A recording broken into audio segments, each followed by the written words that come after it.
Hey everyone, it's Miguel Marte here in Los Angeles, and today we're walking through the C.A.R form CFK, Cash for Keys Agreement. You'll use this when a tenant agrees to vacate a property voluntarily in exchange for a cash payment from the housing provider or owner. Let's walk through it line by line. All right, so before the main form, you'll see a page labeled Cash for Keys Instructions. This part explains how the form is supposed to be used. It says that even if the housing provider or agent prepares it, it technically an offer from the tenant to the landlord. The tenant signs first, offering to move out for a payment. Then the housing provider signs second, accepting that offer. Important legal note.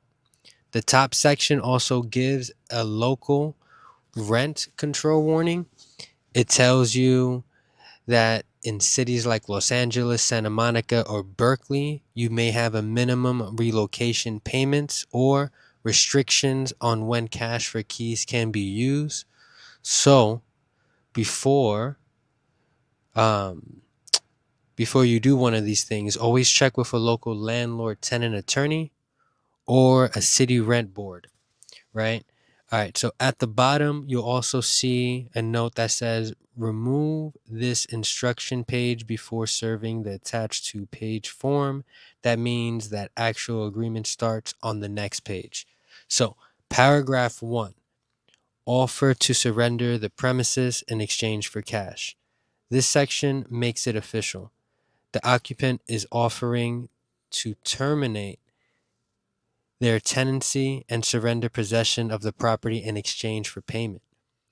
It clearly states this document is a termination of any tenant's rights that may exist, and the tenant is voluntarily giving up possession under the terms below.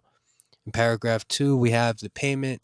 This paragraph outlines the deal, right? The housing provider may pay the occupant a set cash amount. They'll fill in that dollar amount right here if all occupants vacate by the move-in date.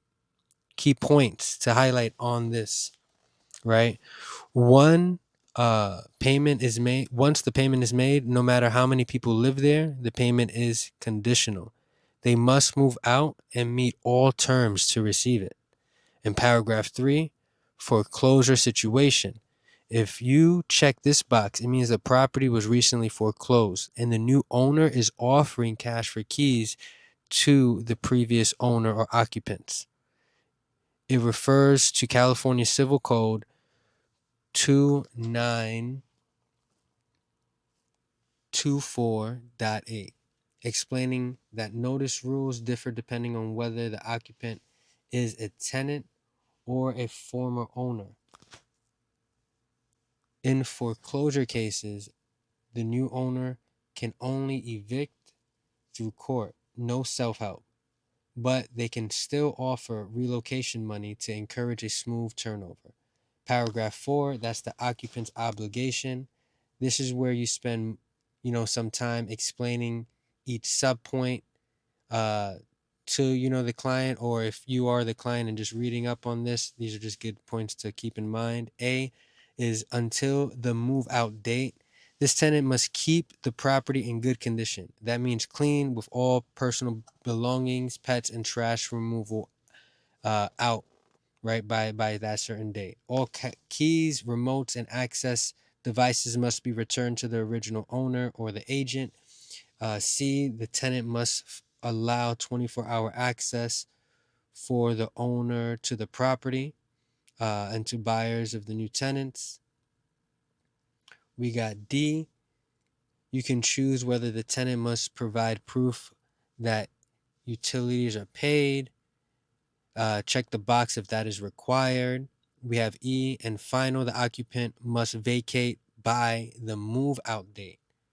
Now, a tip for everybody taking a look at this, I usually, remind clients to make the move out date a weekend when banks and escrow offices are open. Sorry, let me run that back. I actually tell them to move out on a weekday day when the banks and escrow offices are open. That makes the payment a lot easier, right? So they can move out and they can receive payment the same day. Um, Now, paragraph 5 goes over limitations on payment. This paragraph protects the owner if the tenant doesn't leave the place clean, returns the keys, or pays utilities. The owner can deduct those costs from the payment. If cleanup or repair costs more than the total payment, the tenant isn't getting anything, right? But in some cases, they'll make sure the place is clean so they can get something. But if they're not getting anything, and also the tenant doesn't vacate by the agreed date, you're not getting no payment at all. So if you damage it and is more than what you're getting in payment, you're not getting anything. And if the tenant doesn't vacate by the agreed date, you're not getting anything at all.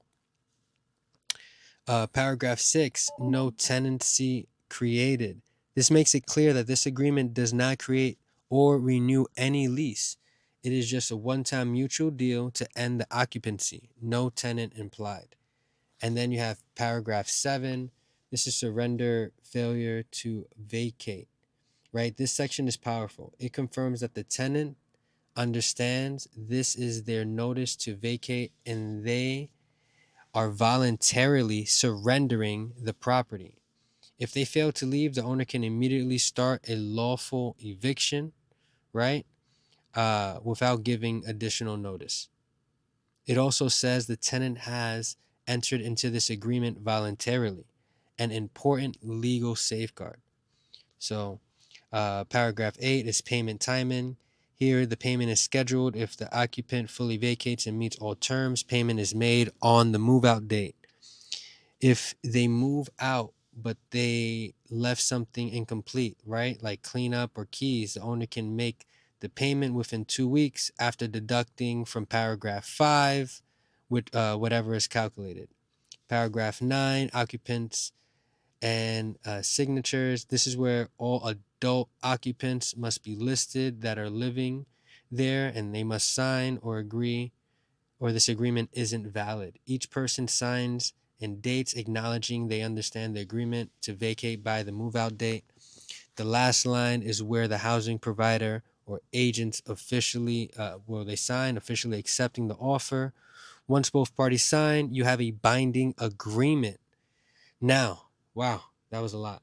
But that is the C.A.R form, the CFK, Cash for Keys Agreement. It's simple but serious. It helps owners avoid lengthy evictions and gives tenants a respectful compensation, for them to also relocate. It's Miguel Marte breaking down the C.A.R forms as best as we can in plain English. Hit me up if you have any more questions or if you're looking to buy a property that has tenants and you need proper representation. It's Miguel Marte. Talk to you soon. Peace.